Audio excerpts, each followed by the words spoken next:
Most people destroy their future without even realizing it, not because they make bad decisions, but because they make easy ones. Most people never get rich because they're distracted, not incapable.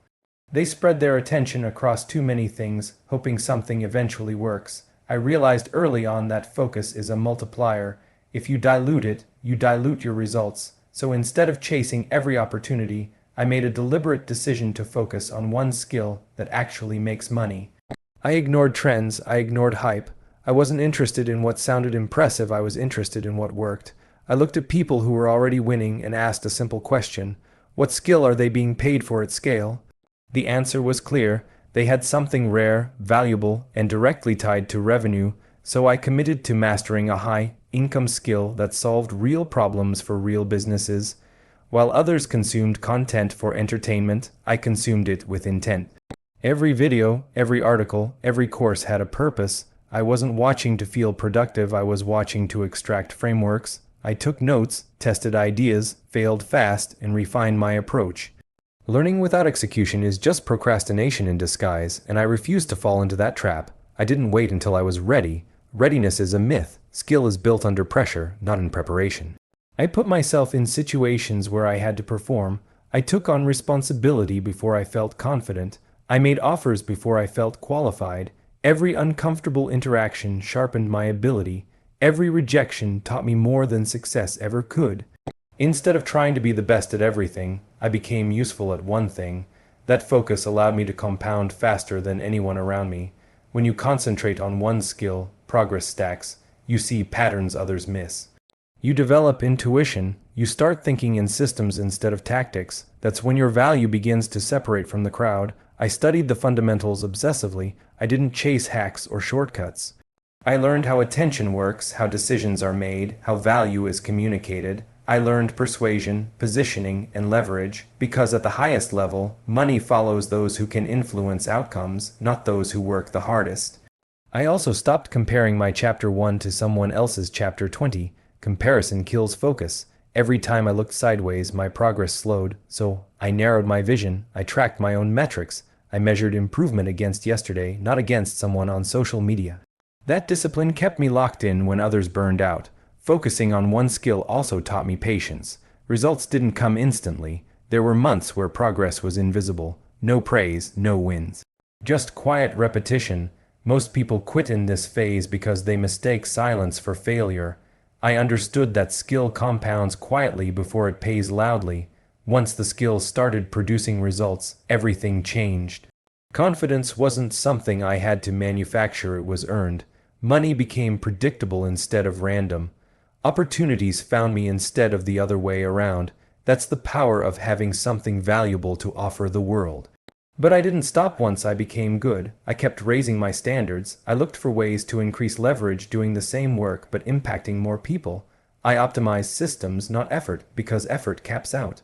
Leverage doesn't. Focusing on one skill that makes money wasn't limiting, it was freeing. It gave me clarity in a noisy world. It gave me control over my income.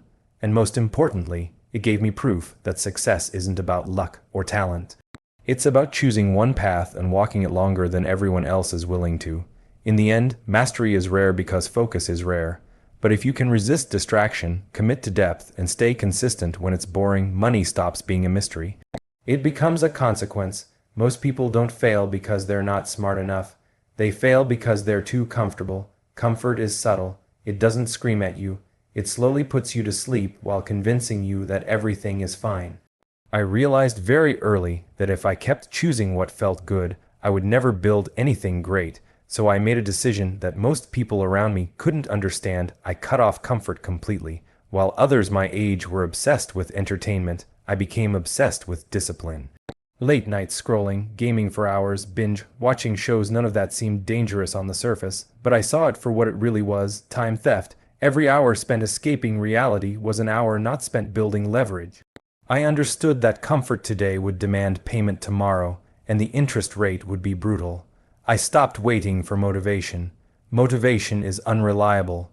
It comes and goes based on emotions, and emotions are weak foundations for success. Instead, I built systems that forced me to work even when I didn't feel like it. I woke up early not because it was inspiring, but because it trained my mind to obey. I worked when I was tired. I showed up when no one was watching. That's where real progress is made, in silence, in repetition, in boredom. Cutting off comfort also meant being alone. When you stop living like everyone else, you stop fitting in. I missed social events. I declined invitations. I chose isolation over validation, not because I hated people, but because I respected my future more than their approval. Most people fear loneliness, but loneliness is temporary. Regret lasts forever. There were days when nothing seemed to work. No results, no feedback, no praise. That's when comfort becomes most tempting. Your mind starts negotiating. You've worked hard enough. You deserve a break. Just one day off. But those small compromises stack up. Success isn't destroyed by one big mistake, it's destroyed by thousands of tiny excuses. I learned to reframe discomfort as progress. If something felt hard, I leaned into it. If it felt boring, repetitive, or exhausting, I knew I was on the right path. Growth is supposed to feel uncomfortable. Muscles grow by tearing. Minds grow by pressure. Wealth grows by sacrifice. Anyone telling you otherwise is selling a fantasy. I also became extremely intentional with my environment. I removed distractions aggressively. Notifications went off. Apps got deleted. My workspace was clean and boring. I wasn't trying to make work enjoyable. I was trying to make it unavoidable. When your environment supports discipline, willpower becomes irrelevant. Cutting off comfort didn't mean living a miserable life. It meant postponing pleasure. I wasn't saying no forever. I was saying no for now. I understood that comfort is best enjoyed when it's earned. When you reverse the order and chase pleasure first, you end up with neither success nor peace. Over time, something interesting happened. What once felt painful became normal. Early mornings stopped hurting. Long hours stopped feeling heavy. Discipline became my default, and while others were shocked by my results, they never saw the quiet sacrifices that made those results inevitable. In the end, cutting off comfort wasn't about punishment. It was about respect. Respect for my time, respect for my potential, respect for the version of myself I hadn't met yet, and that decision to choose discomfort daily changed the entire trajectory of my life. Most people live their lives reacting to the present. They make decisions based on how they feel today, what they want right now, and what gives them the fastest sense of relief or pleasure. I understood early that this way of thinking keeps you trapped in the same cycle forever.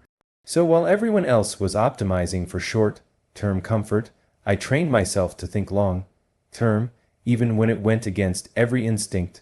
I stopped asking myself what felt good and started asking what would matter in 5 or 10 years. That single shift changed everything. Short-term thinking is emotional. Long-term thinking is strategic. Emotions want rewards now. Strategy is willing to wait. I learned to pause before decisions and measure them against my future, not my mood.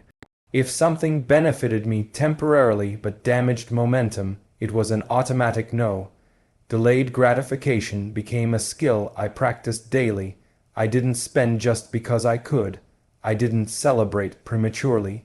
I reinvested when others consumed. Every dollar, every hour, every bit of energy was evaluated as either an asset or a liability. Most people don't realize this, but your habits are votes for the life you'll live later. I made sure my votes were aligned with where I wanted to end up. While others chase fast money, I focused on sustainable progress. Short-term wins feel exciting, but they rarely last. I wanted systems that worked without constant effort. That meant sacrificing speed for stability. It meant building foundations when no one was impressed. I understood that anything built quickly can collapse just as fast, and I wasn't interested in temporary success. Thinking long-term also meant being misunderstood. When you're playing a longer game, your moves don't make sense to people focused on today. They question your choices, they doubt your discipline. I learned not to explain myself. Validation is dangerous because it pulls you back into short-term approval. I didn't need people to understand my vision, I needed to execute it. I became ruthless with my time. Time is the only resource that doesn't regenerate, yet most people waste it carelessly. I scheduled my days with intention. I cut activities that didn't compound. Entertainment wasn't eliminated, but it was controlled. Rest had a purpose. Everything in my life either contributed to growth or supported recovery so I could grow more. Long-term thinking also changed how I handled setbacks. Short-term thinkers panic when things don't work immediately. They quit, pivot too early, or blame circumstances. I treated setbacks as data. Every mistake was feedback. Every delay was part of the process. When your time horizon is long enough, temporary failure loses its power to discourage you. I also stopped flexing results. I didn't broadcast every win. I didn't chase recognition. I knew that public validation often pressures you to maintain an image instead of building real progress. Quiet consistency beats loud achievement.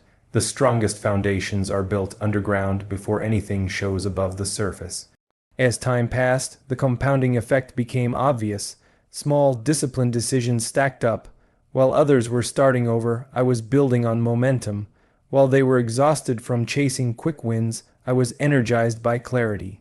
Long-term thinking removes urgency and replaces it with confidence. In the end, thinking long-term isn't about patience alone.